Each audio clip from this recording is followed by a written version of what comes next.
You muted, Trey. You muted, Trey.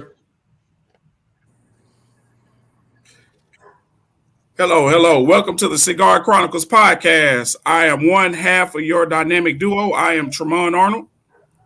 And I'm Ernest Tilley. We have an amazing show with some esteemed panel today, esteemed guests. First, I would like to give a shout out to BS3 Network for giving us the platform to hold and host this podcast. I would also like to thank Roku TV for giving us the opportunity as well. I want to give a shout out to our sponsors. First, want to give a shout out to Crowns by Trey, customized lids. That's a selfless plug. Also, want to give a shout out to Soul Brother Cigars, as well as Wing Snob. They just have better wings, so please support Wing Snob. They Black owned and operated, so just please check them out. And I will shoot it over to Ernest so we can start our introductions. Thank you, Trey. First, like I said, we have first of the three dynamic guests we have tonight. First, we're going to start with Mr. Henry Brown. Henry Brown was born and raised in Mississippi to a large and loving family. After moving to Texas, he joined the struggles of civil rights and earned a bachelor's degree in business administration, as well as several certifications in conflict resolution and pastoral care. He has been honored with countless awards and proclamations from state representatives and recognized for his contributions to the city of Mesquite and surrounding areas. Henry began his career in community activism and established himself as a respected civil rights leader, currently working in the trenches as the president of the Mesquite NAACP since 2018.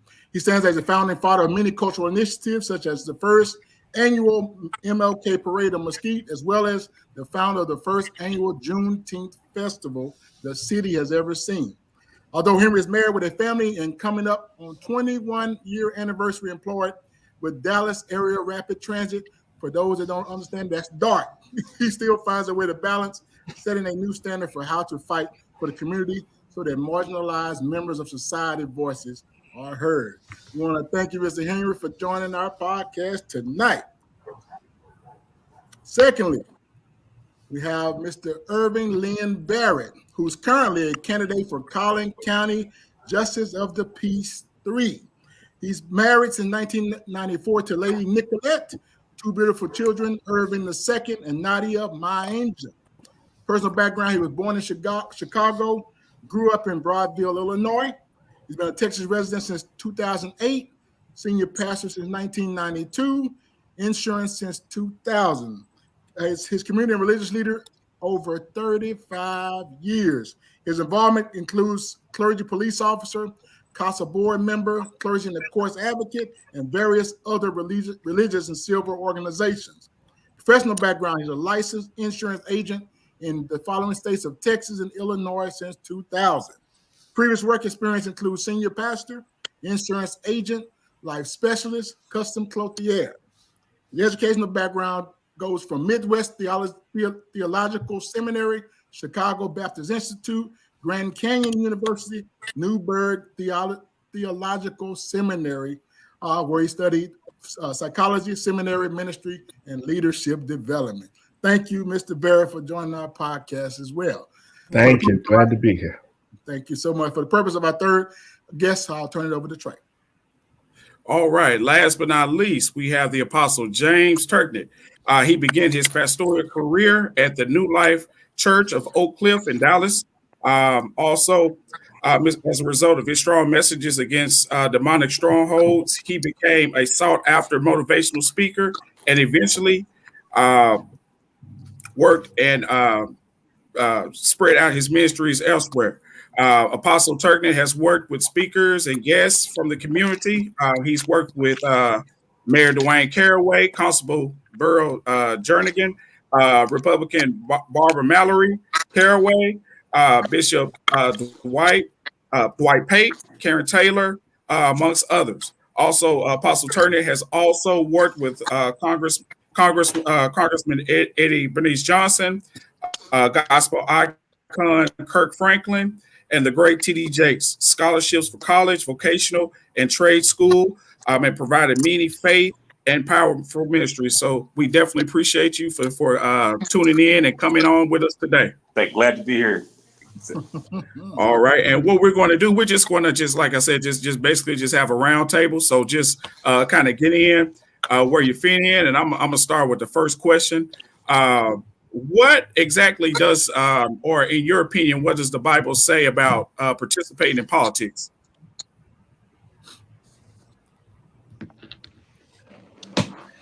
I'll jump in. I'll be the first. If nobody else is wanting to be the first, I'll be the first. I think the Bible has a lot to say about being involved in politics. The Bible teaches us in Luke that we are to give rightful tribute to Caesar. Or is it right to give a tribute to Caesar? The Bible teaches us that we are to be respectable citizens. And I think in order to be a good Christian, would also cause us to be a good citizen. The Bible also says in Romans 13:1, that we all should be governed by a higher authority. And so I think that the Bible speaks of respecting those who have rule over us, those who are in authority. The Bible speaks of respecting our lands and our surroundings. So I think the Bible speaks broadly about participating in politics. Well, I would like to piggyback off what Mr. I totally Barrett. agree with you, Irvin. I agree with you. I'd like to piggyback off what he said. I think he's right, point. Congratulations on your run, by the way, for Justice of the Peace out in Colleton County. Yes, sir. Thank you. I would definitely be praying for you. I just underwent a run out here in Mesquite myself, so yes. I kind of know how conservative things can be and how you have to get your message out and try to cross line and get that buy-in. So that's very important. Yeah, Colleton County is on its way up. Yes, it is. It's on its way up. Yes, it is. Let me know that it's on its way up. As far as what the Bible says about people being involved in politics, you can't overlook the fact that some of our great giants who have been a part of the church, from way back in the day, from Richard Allen all the way up to MLK and some of the other greats that have came through, have always used the church as a means to force change, social change. And in fact, in our race, when you see some of the inequities that have persist for years, seem like we are never, the Neanderthal type injustices that we've been fighting for years, seem like they would never ever go away. But I'm glad to know that God has inspired men of goodwill from the early period of our development in this country all the way up until now to fight against injustices and to force change. And a lot of this change has come through the means of politics and through the means of voting and people of goodwill running for these offices. So, You don't stop being a Christian because you run for office. Hmm. You just use your teaching Right. and your grounding in the scripture to empower, to try to have it to carry on into your everyday life. Like the school that I graduated from, Liberty University, they teach us whatever you do, just take the Lord along with you. So that is how we can influence the system, by having good people of goodwill to influence these systems in a way to help the poor. Right. I like to just agree with what both these gentlemen just said, Henry and Irvin. This is so awesome. When I got in ministry as a youth pastor, I told my pastor I was called to be a politician. His words. He said, "Preachers are not to be in politics." This was his word. But as I studied the scripture, I see David and I see Solomon, Shadrach, Meshach, and Abednego. Okay, these are politicians. Okay, we got governors, council. Right. So obviously he didn't know something in the Bible, and he had been in the Bible longer than me. He was my pastor, and so it wasn't really until I went to Washington D.C. and I did a tour with the black ministers to go to Washington. That's something I would suggest every minister go and take. And they took us there and they showed us what blacks had really done in Washington. It opened my eyes up, and I really felt at home. I got there and I saw what blacks had did. Then I found out that most of the early presidents were preachers, and you would see some of their notes in there before the Bible. So a lot of them were preachers. So a lot of people said religion and politics don't go together, but I beg the difference. And so we have an important role to play in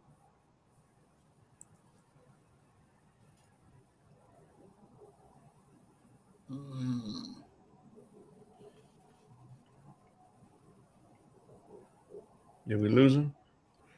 Yeah, Cutting he kind of froze for a He second. froze. Yeah. God, dog, he was giving some nuggets too. Boy. Yeah, he was. He was. There you go. Can I jump back in for a hot second? Oh Yes, yeah, oh yeah, Okay. oh yeah.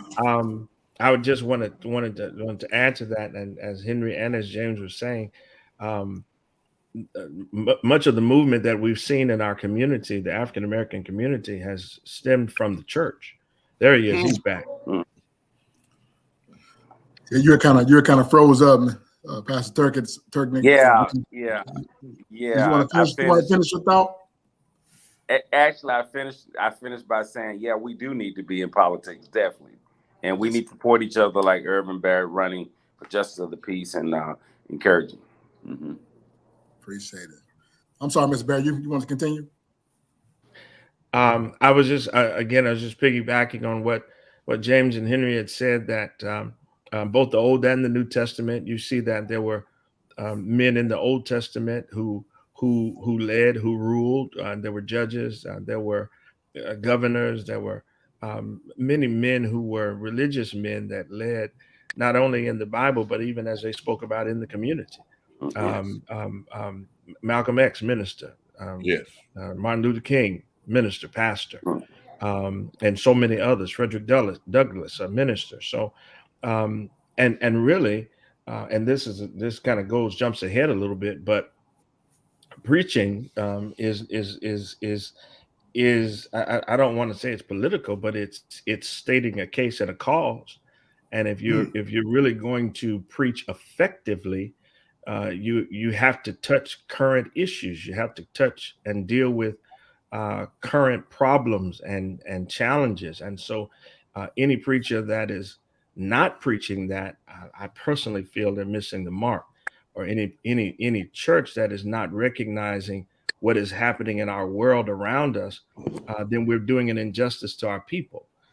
Because when nobody else would speak for the church or speak for the community, the church spoke up. The preacher would speak up. When we didn't have a voice anywhere else, when we couldn't lead anywhere else or do anything else, the church was there. That's where the foundation was. That's where many movements began, and many movements were supported. So I think that yes, there is a separation, and there's a fine line between. But I think that we do need to be involved on many different levels.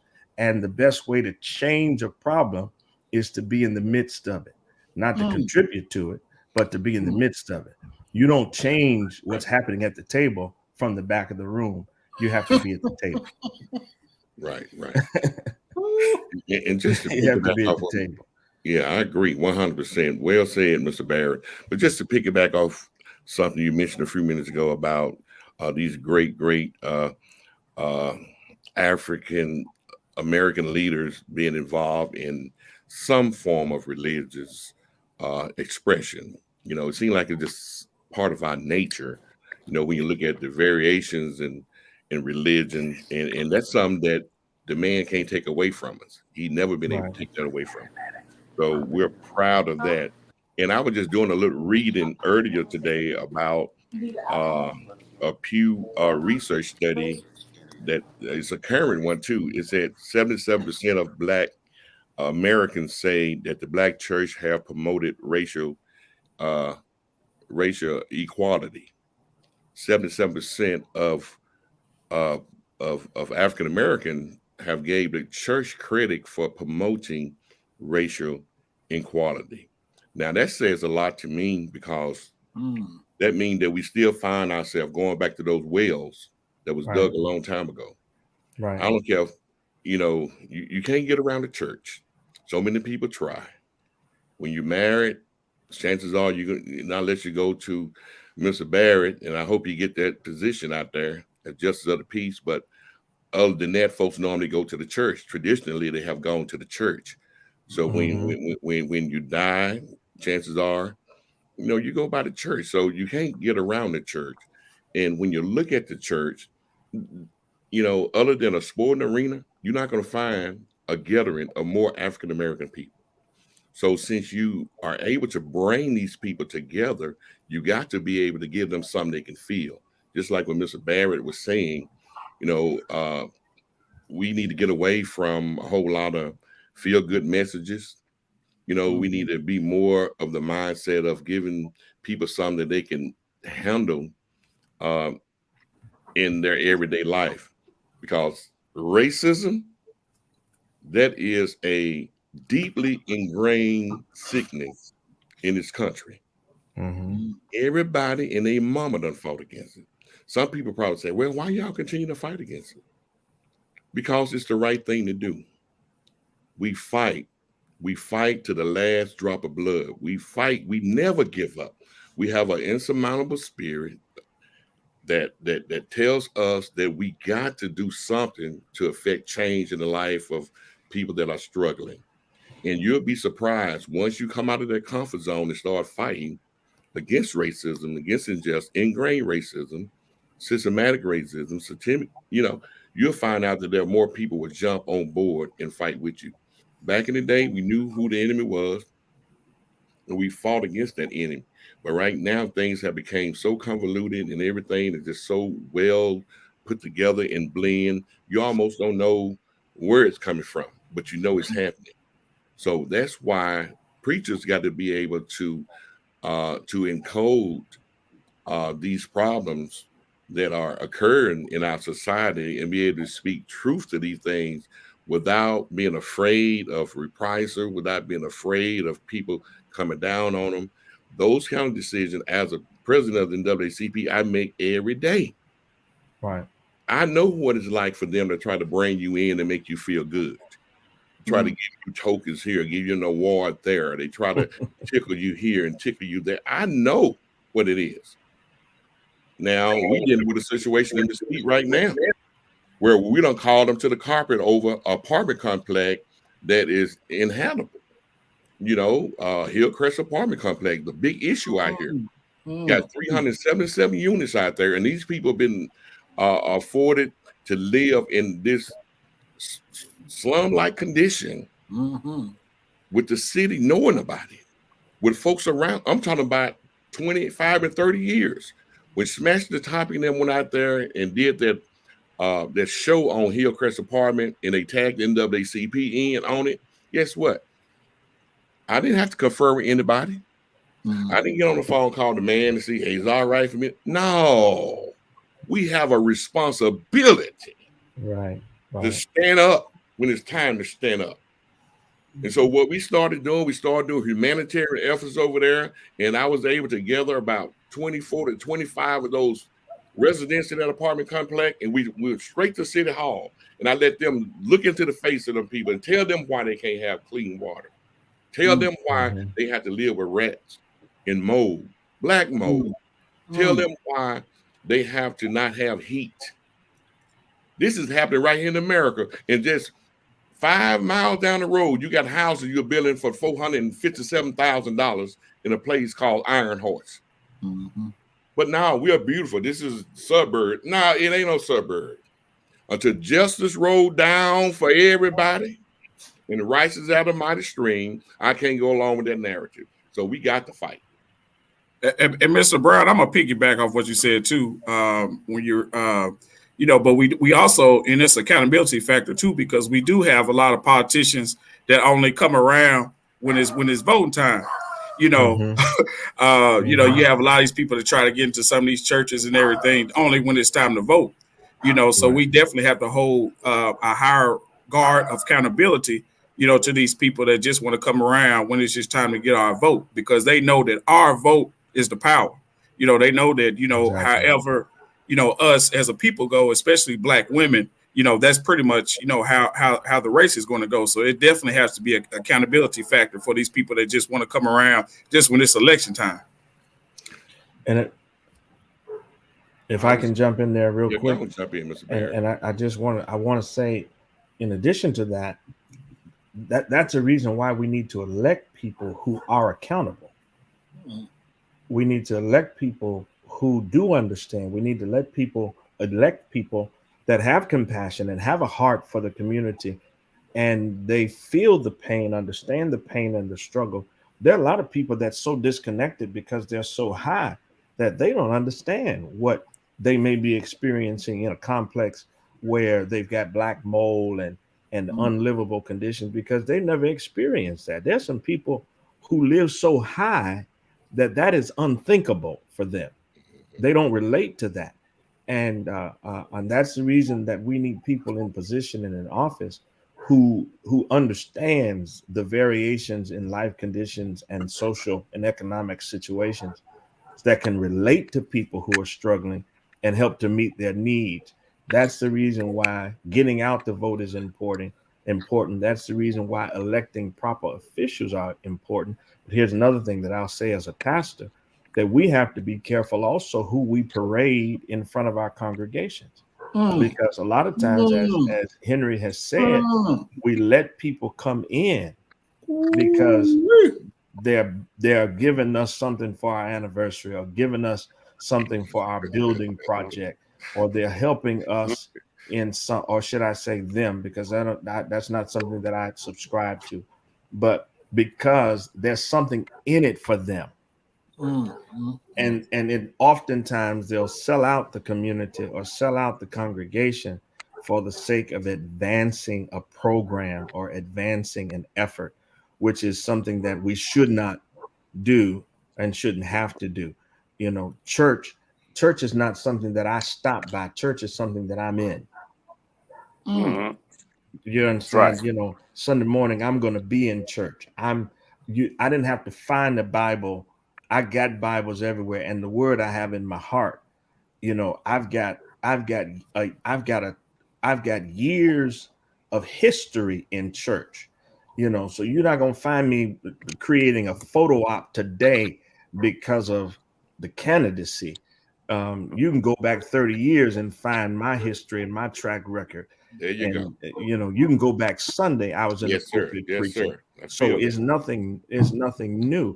I think that as pastors, we need to be careful that we're not bringing people in that we know are only operating under a predator mindset, whether it's a politician or whomever it is. We don't need to bring people in that's operating as predators within our churches, within our community, and within our congregation. The church needs to stand up for what is right and stand against what is wrong. That's right.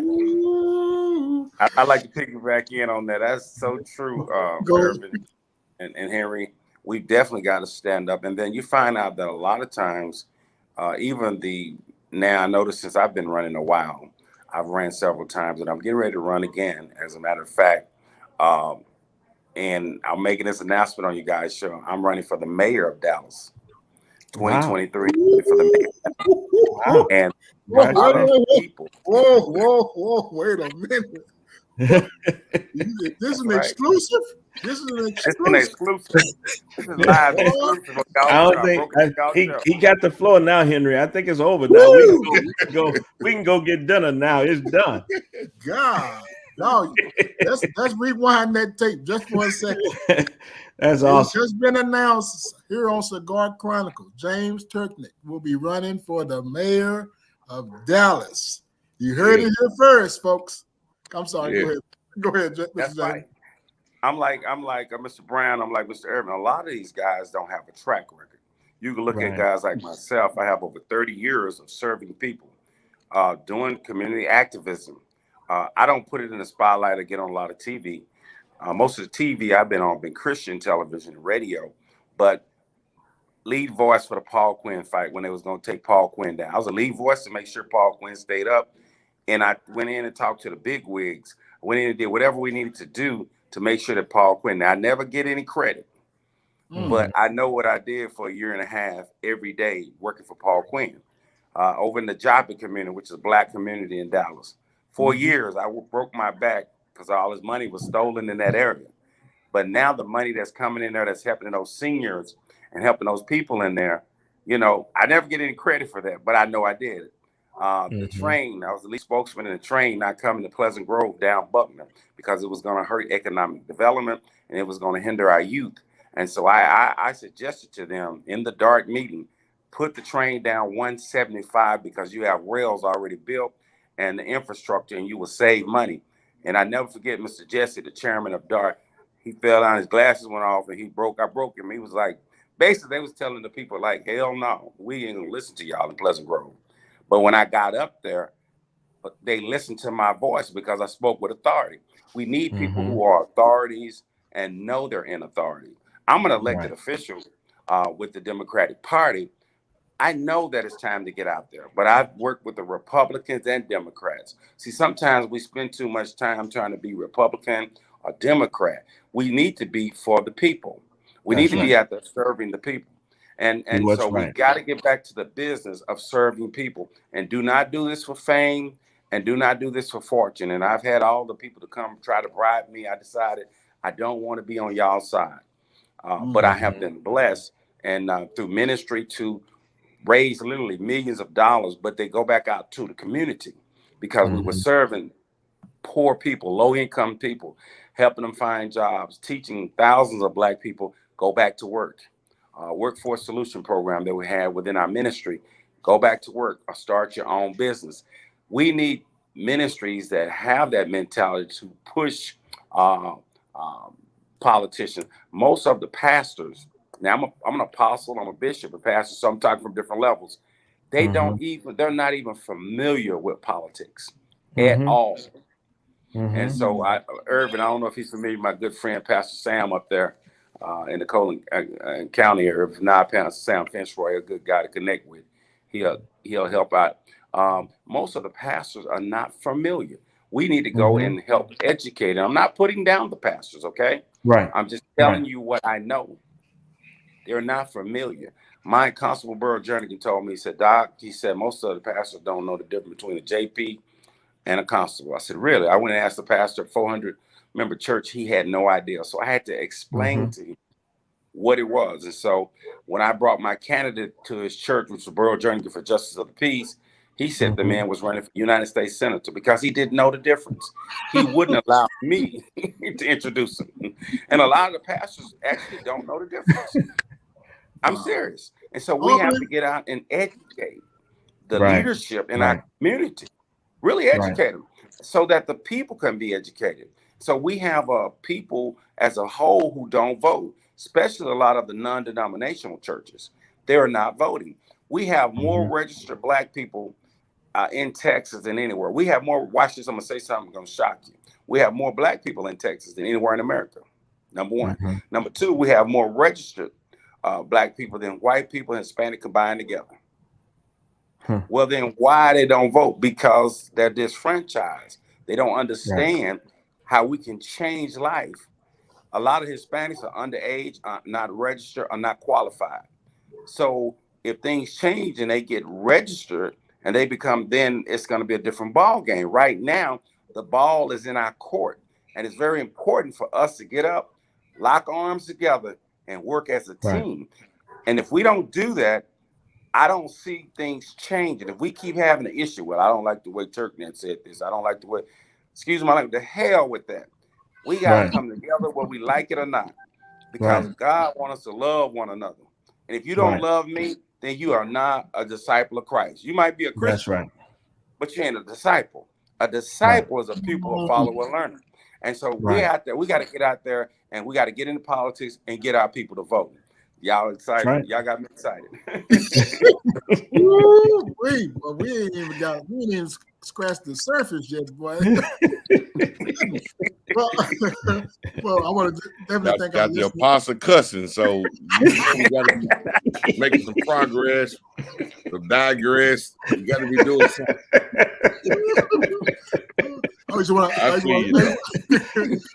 give a quick thank you to the listeners and the viewers of the podcast. I want to add a couple of comments while you guys were speaking. We had Robin Johnson that was saying, yes, you are speaking the truth. I believe the churches should have a role in politics. Some churches guide our youth, and this is something they should educate them on as well. Thank you, Robin, for your comment. Another Facebook user commented that then they are not remaining relevant and lacking the ability to realistically relate to their congregants. Absolutely right. I agree with you 100%. Thank you, Facebook user, for your comment. If you have any comments for our pastors and our political leaders, please post your comments, and we'll definitely try to get those questions answered. My next question, and we'll start with you, Mr.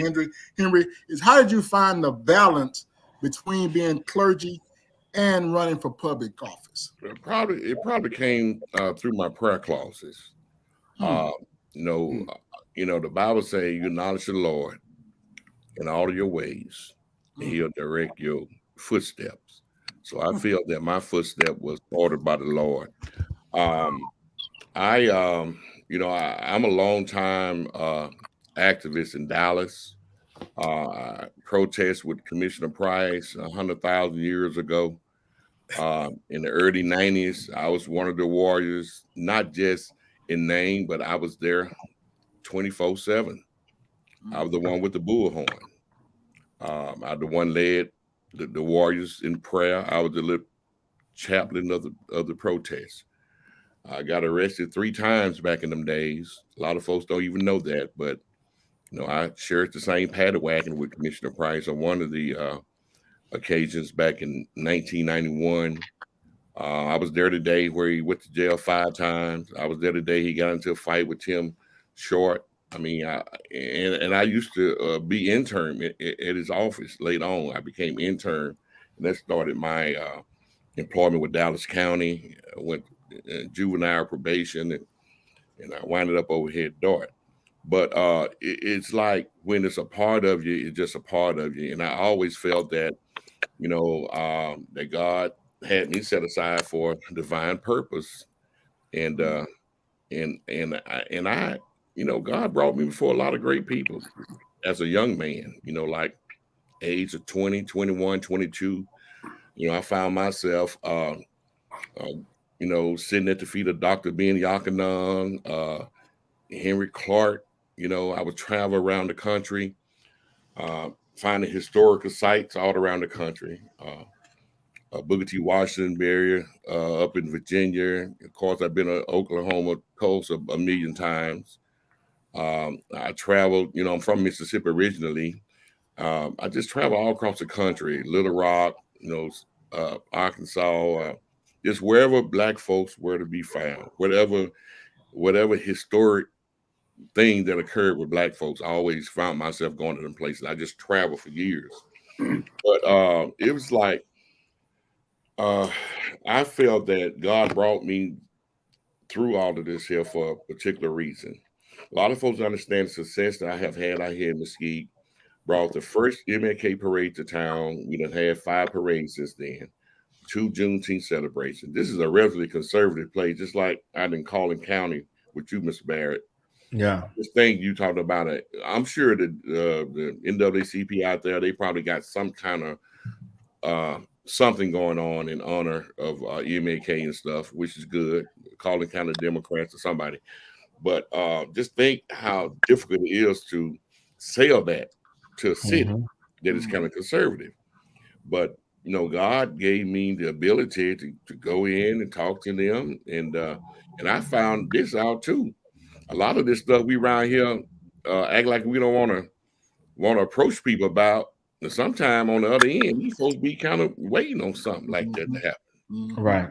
It's just like you be like, have all these stereotypes. Man, they're not going to do this. They're not going to do that. But once you approach them with it, you approach it with them the right way, you'll find out how God would have went before you and made a way, opened up that door for you to walk through.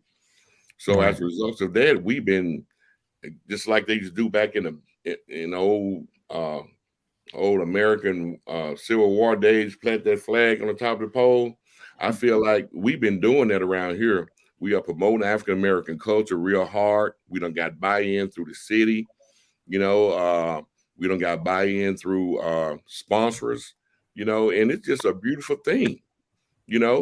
But still, our folks still got so much sag on the eyes where they just can't see the importance of this type of ministry. Even when it come around to voting, we take for granted this opportunity to go to the poll. So it's not getting folks registered. It's the problem with getting folks that are registered to the poll.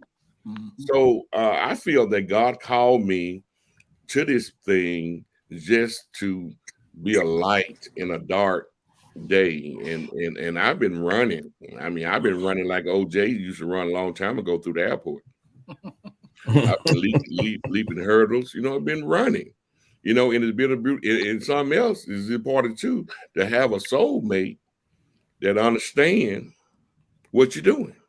For those that are in these relationships, because if you ain't careful, you can create problems in your house. If you got one person ready to run this way, the other person don't see a need for it. But when you get buy-in from the people in your household or the folks in your immediate, folks that in your immediate area or circle, that makes a world of difference. So I feel like God done empower me. He done gave me heart. He gave me the heart for it. He got my shoulder strong. And, I just keep on ticking. Shoot. That's the only thing I got. You got to take a licking to keep on ticking, because the Bible did say, be not afraid of the faces. That means you're going to have some people, some naysayers. And what hurts harder is when it comes from people that look like you. When people don't want to help you out, but they want to stand on the sideline and criticize you for every little thing you do. I'm like, okay, you had this opportunity too. But why you didn't do this? Why you didn't do that? You could have done it. Right. So now we get the ball rolling and everybody done woke up. So my former pastor preached this sermon one time. He said, don't wake that up. Don't wake that up. I said, don't wake that up. He was talking about, Paul saying, the things that I would do, I did not, and I found this law. He said, don't wake it up. So that means sometimes you can wake up stuff around you that you will be kind of sad you did. You want to put it back to sleep, because what you woke up is not going the same way you going. So I done found that a lot too. Nobody throwing a black power fist out here. I start throwing them. Nobody was crying freedom or crying Africa. And now everybody revolutionary, right?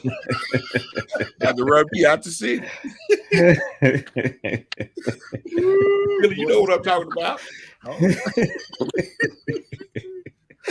Mr. Barrett, Mr. Turkey, y'all wanna comment on that? I'll jump in real quick. Real quick, I'll jump in. Henry got me dying over here, though, I tell you. I think for me, and I probably, I'm my plate is full. It is totally full. But the thing that God allows me to do is to have good time management, and I think that that's what makes it essential. I'm a family man. In fact, my family's patiently waiting on me now. And my daughter's texting me; she wants to go eat, and so my wife has ate, but my daughter hasn't eaten. So we got to go grab some food. And I'm a full time pastor. I'm employed as an insurance agent salesperson. I'm running a campaign, and I also have a business. And so I got a full plate. How do I do it? By having good time management. And I think that this stage of my life is better. I'm older today than I've ever been any other day, but I'm busier today than I've ever been in my life, especially doing things that are significant and important. And the only way I'm able to do it is through having proper time management, and really utilizing my time well. A couple of weeks ago, the Lord spoke to me and said, he wants you to start a morning prayer time, devotional time with scripture and prayer. I'm saying to myself, I don't have time to do that. And the Lord said, it's not about you having the time, it's about you making the time. And That's so I right. started that. So now every morning I'm doing a devotional prayer and scripture before I start my day, and doing it live on YouTube and Facebook. Do I have the Good. time to do it? No, I make the time to do it, There you go. because that's what God has called me to do. And again, it's just about time management. That's the only thing I can say is being a good steward of the time that God has given me. That's the only way to Right. make it. Mm-hmm. I, Thank you I for like that. to say I have to agree a lot. I keep saying that, but it's the truth. What Mr. Irvin's saying, it's time you have to. When I ran for office, decided I was going to finally run for city council, and I ran for office.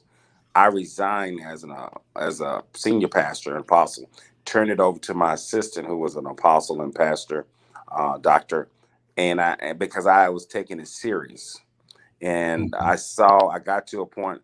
I was working so hard. I had done everything I could do in ministry, and it came to me, now God has called you to run for office. It's time. You can't do no more. You've helped everybody. You've done all this stuff. You've helped people. You've helped thousands of families. But now you need to go to another level in order to help them. And so I turned over the business, daycare on. Now one of the girls, I sent her to school. She owns the daycare. I let it go. And I decided to strike out into this thing called politics and put my time to start learning and finding out the ropes, and got mentors, and began to see the do's and the don'ts, how to balance myself, how to go when I go into the club.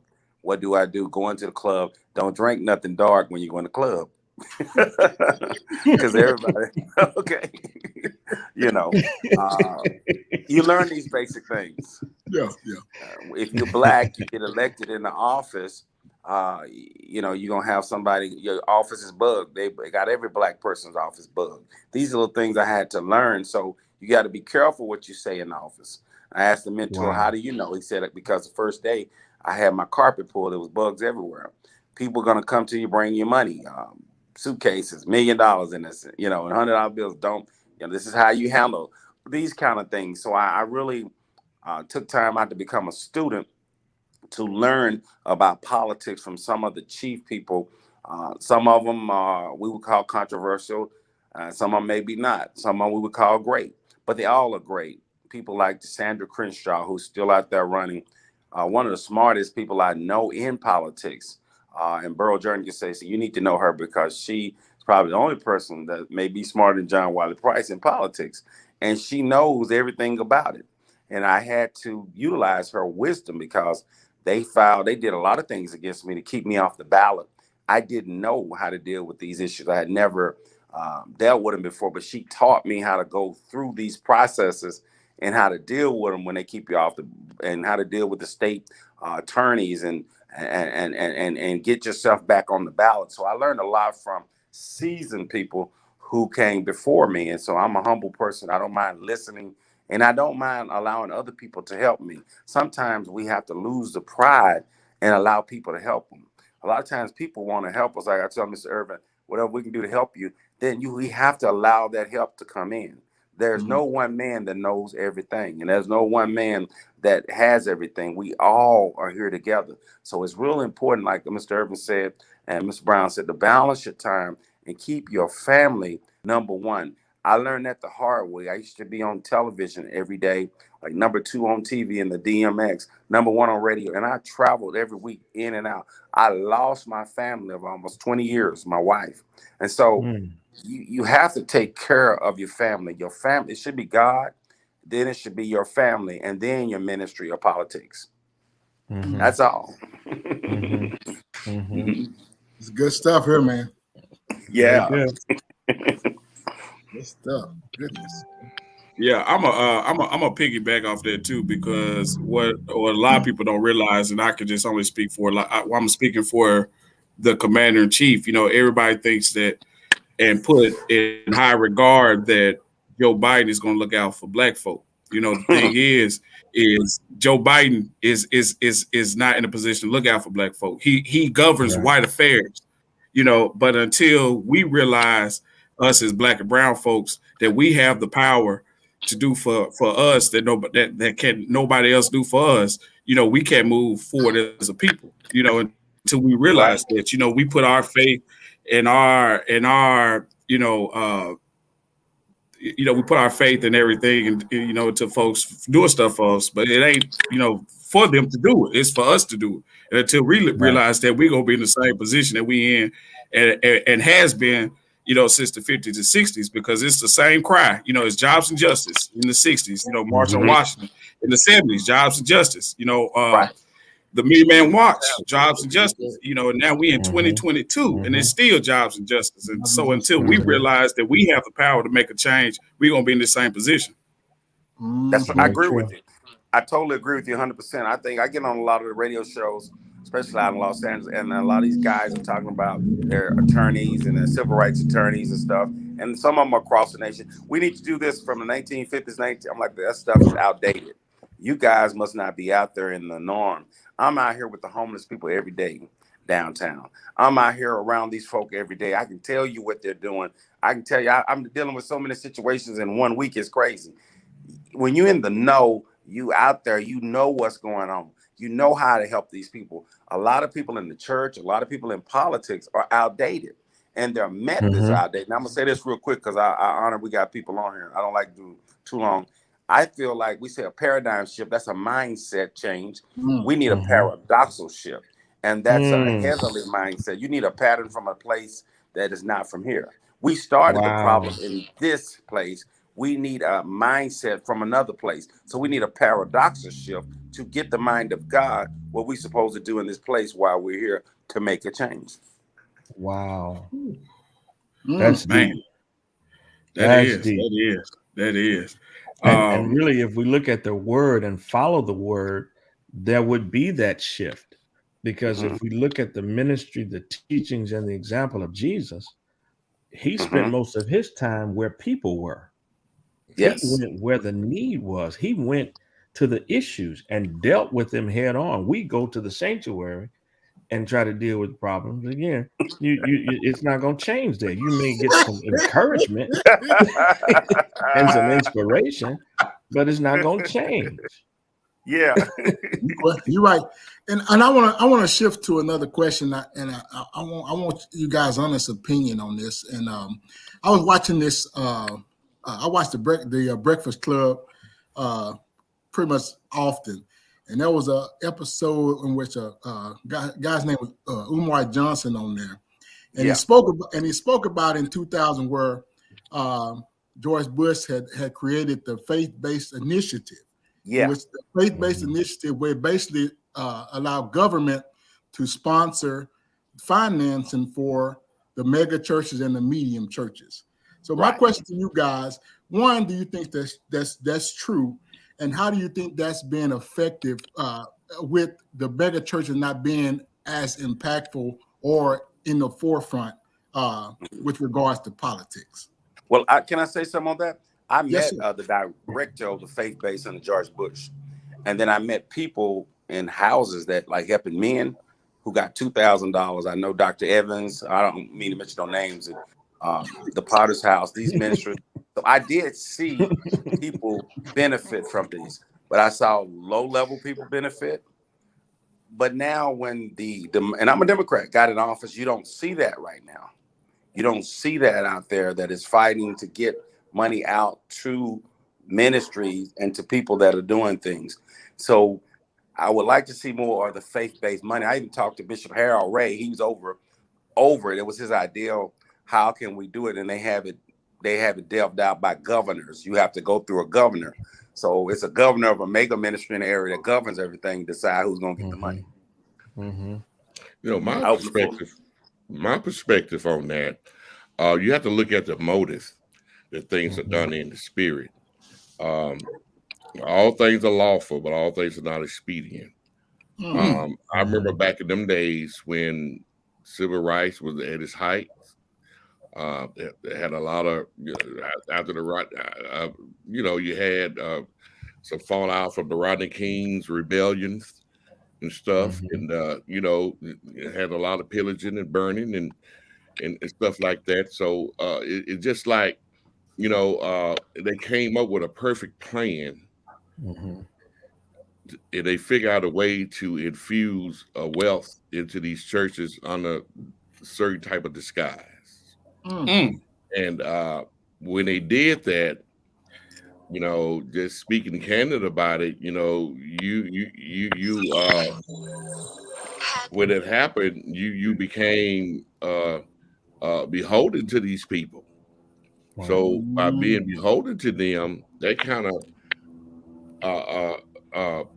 of prevented you from maybe being that leader or that speaker that could speak to the hurt of our people.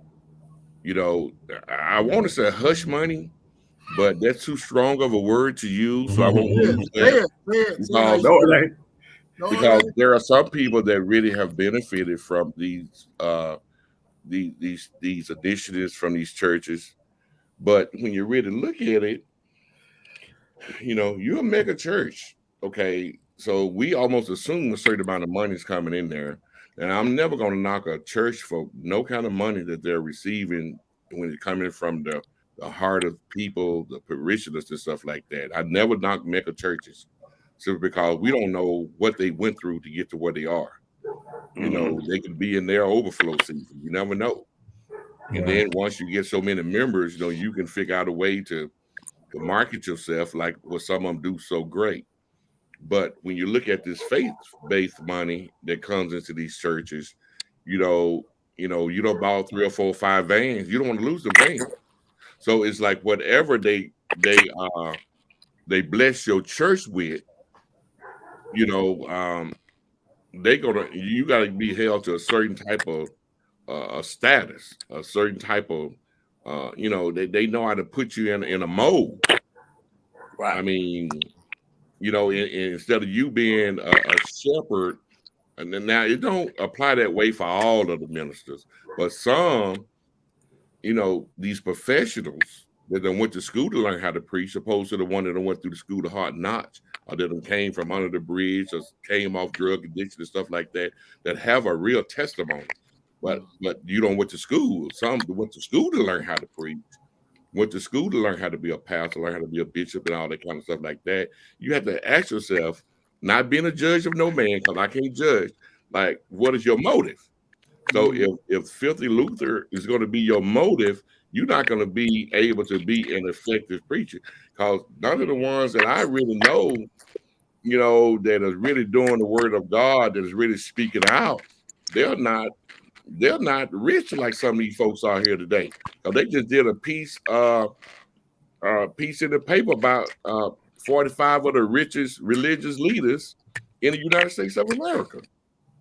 Yeah. Richest pastors and religious leaders in the United States of America.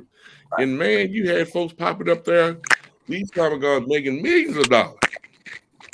So you have to wonder, what is the motive? Yeah. You know, Right. and I love all my mega churches out in Oak Cliff. I'm not knocking none of them. But Right. how the hell, Right. how can you have all of these mega churches so close in proximity of each other and have the crime Right. rate Mm. being as great as Here it again. is in the midst of all of these houses of God that's supposed to be set up to be a light in dark Right. places? Yeah. Yeah. So somebody ain't doing Henry, something right. You got can I more say this real folks quick? go to them churches than they have people walking the streets. So Yeah. it's something ain't right. They're not making no connections some kind of way. You Right. know, Right. either they're not speaking Yeah. truth to power, they're not being parishioners, they're resorting to sermons opposed to trying to show a sermon. They don't have good programs or something. Something ain't right. They're not making connections. And I dare one car to park in the other car parking lot and see what happens. I bet that tow truck come. Get on that real quick. Because it's a business. My internet, my phone's about to go out, and I got to run to another appointment. I and I agree with him wholeheartedly. I'm sorry, I've got to run out, but I just well, my book just came out with pre-order right now. It's called Ordinary Day, and it's about a powerful leader, a powerful politician, and leadership. Took off from work, and we taking off from work. I was walking on the rooftop, and he saw a beautiful woman on the property. She was married, and came lust, and it came deception, it came rape, and set up all from an ordinary day. Like you're truly James Certain. I want to thank you. I appreciate you guys allowing me to come on. My internet may go off. It's like 1%. So thank you so much. Thank you so much, Turk. God, dog, we kind of caught some of it, man. I hate we didn't get all of it. Well, go ahead, Mr. Barry. I know you want to comment. Yeah, and I'll be real quick. It's been covered extensively, but I think that so many times churches can lose sight of the need within their community, especially when the community is not a part of the church, and most of the people that are coming into the church are from outside of the community. And so that's the reason why you have a lot of churches that are suffering. But in reference to a lot of communities that are suffering while the churches are prospering, in reference to the initiatives, I think that there should be help within communities, and it should be placed where it can make a difference within the communities. But again, as it goes back to the first thing that I had stated, that we got to have people in place with the right heart and the right mind. If you don't have people in place with the right heart and the right mind, if you put help in place for the community, it doesn't get to the community. Or if you put help in place for the church, it doesn't really reach where the need is. It goes into other areas. And so I think that having the right people within the right places, that we can make a difference in areas where a difference need to be made. It's about having right people in right places. And you know, this is one of the most baffling things to me, because I've been born and raised in church. I have an extensive history in church. I pastored 10 years, and it seemed like some of the pastors, they are really involved in to uplift and building the community. They're gonna rightly divide the word, and they're gonna get out here and show the love of God, and they're gonna participate. They're gonna encourage their members to go to the poll and vote. And I just witnessed that running for justice of the peace out here in Mesquite. So we went on our circuit through the churches too. And there were many pastors that allow us to stand up in there and encourage people to go out and vote. And they are churches that that really are involved in building society, but some of them appear to. I just can't. I have a hard see the church supposed to have power. I'm not talking about just shouting power, rolling under the bench power, speaking in tongue power, jumping over pew power, and singing power in the church. But the church is supposed to have power to affect change outside Influence the walls. You got to have power. That power may be going to a PTA meeting. You get 5 or 6 brothers, we're going to go to a PTA meeting or go to a city council meeting. Like we got churches out here in Mesquite. Only time they really see African Americans down there is when I done gathered them up and took them down there. There are time, Mr. Barrett, I'm down there by myself, just like a fly in a whole bowl of white milk. And that's not a good look. Okay, you got the NAACP president down here. So just like everybody, like, you go down there and just tell us what they're talking about. But we have big churches out here in Mesquite too. So we got to get them to the point where they are more involved. Just like our MLK program. We want to pull this person in, that person in. We got a big commemorative for MLK. And every time we suggest somebody, they'll have somebody else. Well, we think that person this, we think that person that. So since we got these big churches out here, why can't we be more independent and say, okay, we'll have our program, our commemorative program under MLK at some of these big mega churches out here, and we just invite the city over. By doing so, we can control the narratives. We can control who we want in, and control this, control that, and control the other. So why? So now don't complain if you don't open up them doors to us, and the city of Mesquite does. So that is the kind of way that we are challenging people out here. The church got to get involved, and we can't let nothing that we get from this system prevent that church from having a pure conscience and a pure mind when it's dealing with the uplift of African American people. Perfect. Yeah, perfect segue. I'm sorry. That is. Yeah, I'm just gonna piggyback off what he said before I asked the last question. See, the thing is, and I'm a PK. My pops is actually a pastor, and I realized with him, and as you said, just with other churches get more involved. The thing is churches have to go to where the people are, because we can't expect for people to come to the church. We have to go to where the people are, because if you look back at some of Jesus' teachings, he always went to where people were, right. And I think until, we realize that, as a whole, especially, saying within the congregation that, we have to go to where people are, then, especially right now, with gas prices, we definitely have to go to where people are. So I think, we can't, move forward as a people until we realize that we have to go to where, we got to go to the hoods. We got to go, we got to go to, right. The apartment complexes until we realize that, we can't move forward as a people, because we can't expect for people to come to where we are and expect change. We have to go to where people are, especially, and Ernest can attest, even when we do voter registration drives, we go to where people are. We don't expect for them to come to where we are. We go to the DPS centers, where people getting driver's licenses and things like that. We go to the apartment complexes, we canvass, we go to where people are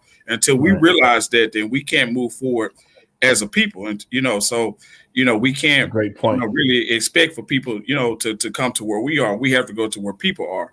So I just, thought I'd, give those tidbits. Now, the last question. Oh, go ahead, Ernest. Yeah, let me just, because I think it's important that we address the Facebook user.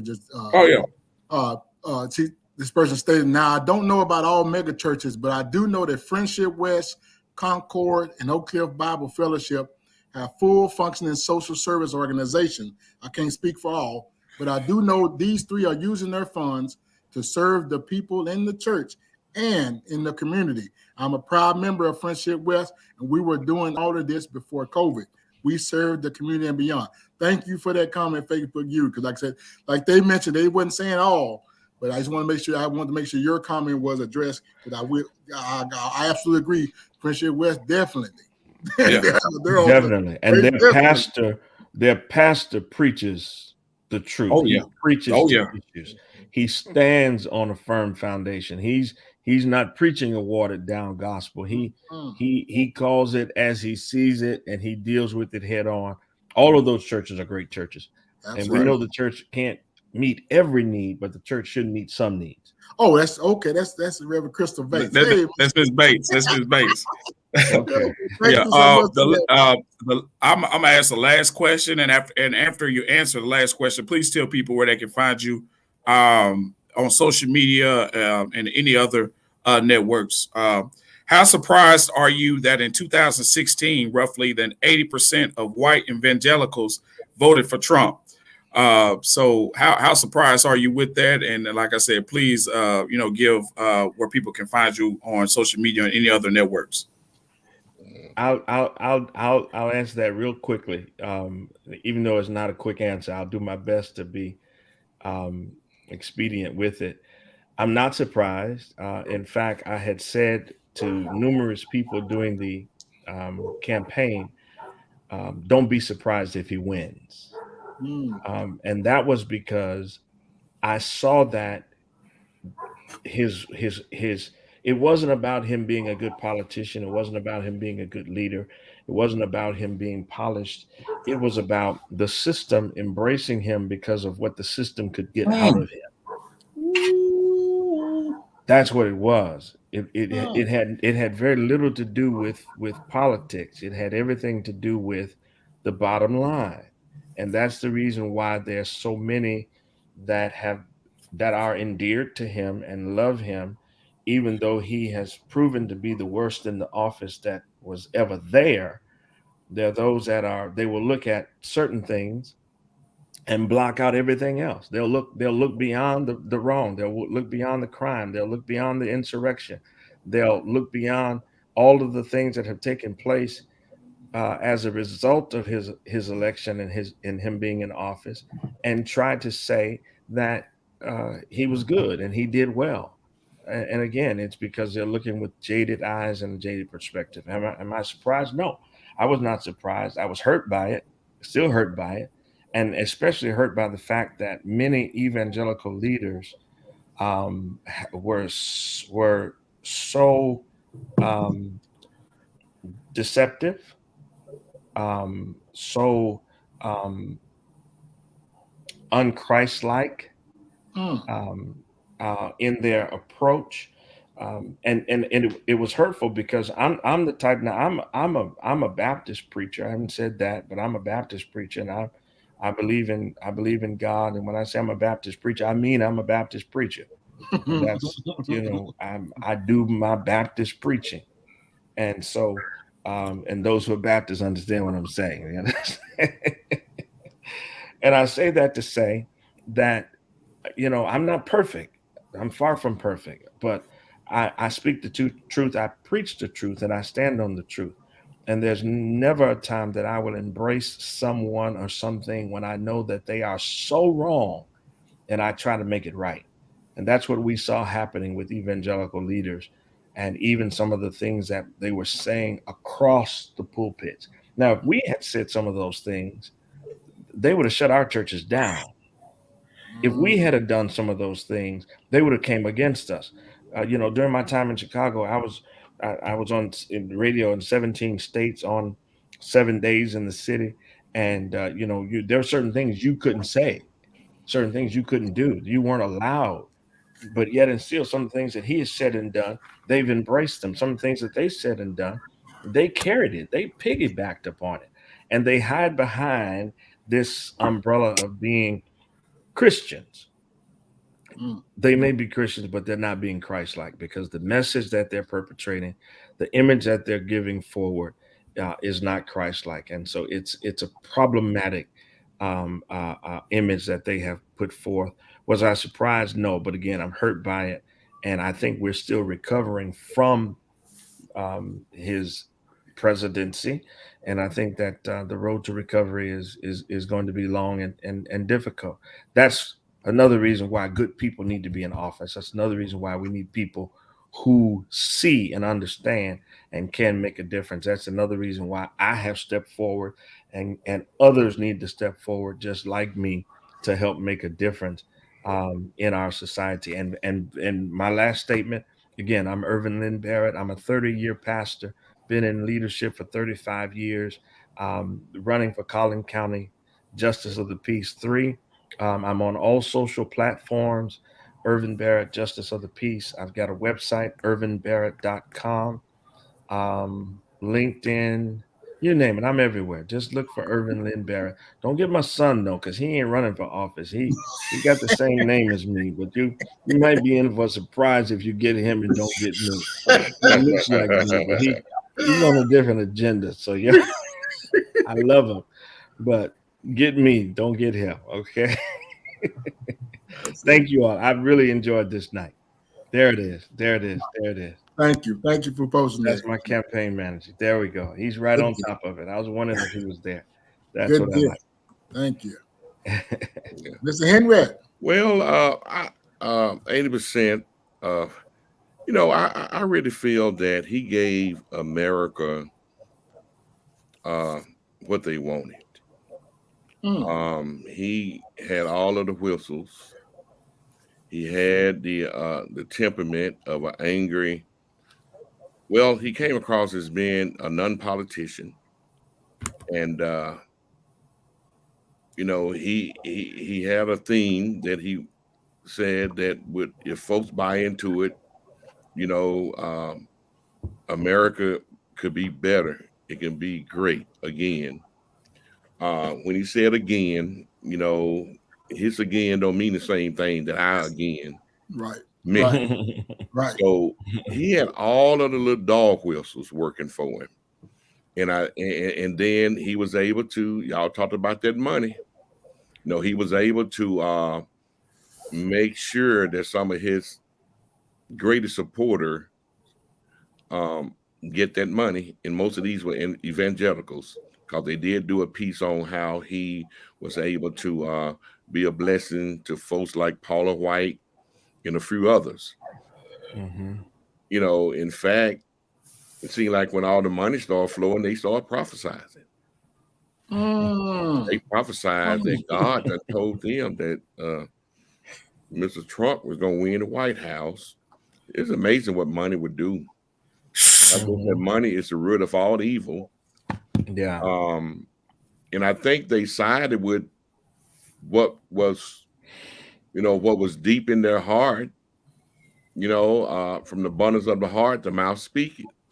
Yeah. So he was able to garner a lot of support from white evangelicals because of this whole notion of him being the epitome of resistance, and he can set the record straight. He can support law enforcement. And at the time, struggling as a nation with law enforcement, and everybody was like free to do what they wanted to do. There was no reprisal. There was no it was just open. It was, I don't want to say open season, but it was just a period of time when America expressed, seem like revengeance from years of having it trapped. And don't forget, they come on the backside of Obama, very successful administration. So now you got them trying to prove him wrong in almost every way. They tried to lift him up above Obama. So it's, but what it boiled down to, what Mr. Barrett was saying, it was just their interpretation. I think race, maybe built in repressive feelings for peoples of color, and even for the nation. The founding, the foundation in which the nation was built on. It seemed like this man didn't have no regards for anything. He didn't have no regards for democracy, no common decency about himself. And it's appalling to me how the white evangelicals really just, co-sign for everything he done. You can look at one of our leading churches here in Dallas, Dr. Jeffrey's church. Trump can do no wrong. You get to the point where you, as his advisor, what are you advising him? Because he's messing up big time. Racism. And, Racism. And it's just ingrained. And it's sad to say that, just like the folks that Martin King dealt with when he was in Birmingham, when he was in the jail, they took time upon themselves to come and tell him how he should wait and how he shouldn't participate. It was the church that did that. It was the white evangelicals. So it's just like we are seeing two different realizations here. But one thing African American got to do, we got to be true to what the Lord have told us. We can't allow our faith to stand in the wisdom of man. You know, we got to continue to fight the good fight, you know, and not be influenced by what they are trying to do, about what, you know, whoever is in charge is trying to do. You know, if they bring a doctrine other than what we know and believe or what our ancestors done taught us, we have to reject it. Right. You know, we have to be true to what we know is the right thing to do. You know, no, I ain't worried about, he didn't get my vote. You know, and if you run again, probably gonna be the same thing. I'm not saying all of his policy was just terribly bad, but when you look at, when you look at them, the bad outweigh the good. Right. You know, right. And it just wasn't jiving well with African American out, and then they have some of us, just like when that insurrection took place. And I'm finna shut it up. When that insurrection took place, there was a black guy out there with that red hat on. Y'all remember him? Mm-hmm. Make America Great. And guess when the smoke settled, guess who they went and got first? They would have found his ice cream. They found it. He was the first one. You know what I'm saying? So we really got to watch this stuff, man. Let them do them. Yeah. But we got to do us. Yes, sir. And and my website is www.mesquitenaacp.com. That's where I can be reached. That's our web page for our chapter. And like we're doing some great things, and I want y'all to just continue to pray for us. And the Cigar Chronic, y'all have really done a great job. I've been following you guys for a while, and Mr. Barrett, is always a pleasure. And we're gonna see what we can do to help you. You in the runoff, Mr. Barrett? No, I didn't have an opponent in the primary. I'm not in a runoff. I'm headed to November. I'll be on the ballot in November. Right. Yeah. So I want to come out and help you as well. I want to connect with you. So I want to come out there and help you as well. Okay. Well, I'm gonna reach out to you since I got your information. Yeah. All right. Just the last comments that were made. Thank you, Facebook user. Great show. And one Facebook user stated, "A prophet lied." Yeah. Exactly. So we thank you. And again, guys, y'all have been great. We thank all of you for being on the podcast. And Trace, take us home, baby. All right, appreciate it. Hey, you know that was Pastor Bates that said all that. Yeah. Well, yeah, we definitely appreciate it, especially with our esteemed guests. And I don't think people realize the importance of getting people in these local positions, because the local positions are just as important as like the presidency and the governorship and all that. So we definitely, for those who are out there, please donate and push your resources and everything you can to Mr. Barrett, that he can get in this position, so he can evoke change that we want to see. Because there's no use for us to always complain about change, but we don't want to do anything to evoke it. So we definitely need to, shoot our resources, shoot our funds, donate to his campaign, and knock on some doors, make some calls, tell your neighbors, to vote for Mr. Barrett. So we definitely appreciate it. Great show. Definitely a lot of nuggets. I guess, Ernest, the last thing we need to do is just pass the collection plate after all this knowledge. Give a love offering. Yeah, something. But yeah, we definitely appreciate it. Shout out to BS3 Network as well as Roku TV. You can watch the podcast on Roku TV, as well as our Facebook page, the Cigar Chronicles, and that's Chronicles spelled KH and not a C. So we definitely appreciate it. Definitely shout out to our sponsors, Wing Snob, definitely also Soul Brother Cigars, and last but not least, Wing Snob. So we definitely appreciate it, and we'll catch you guys next Wednesday.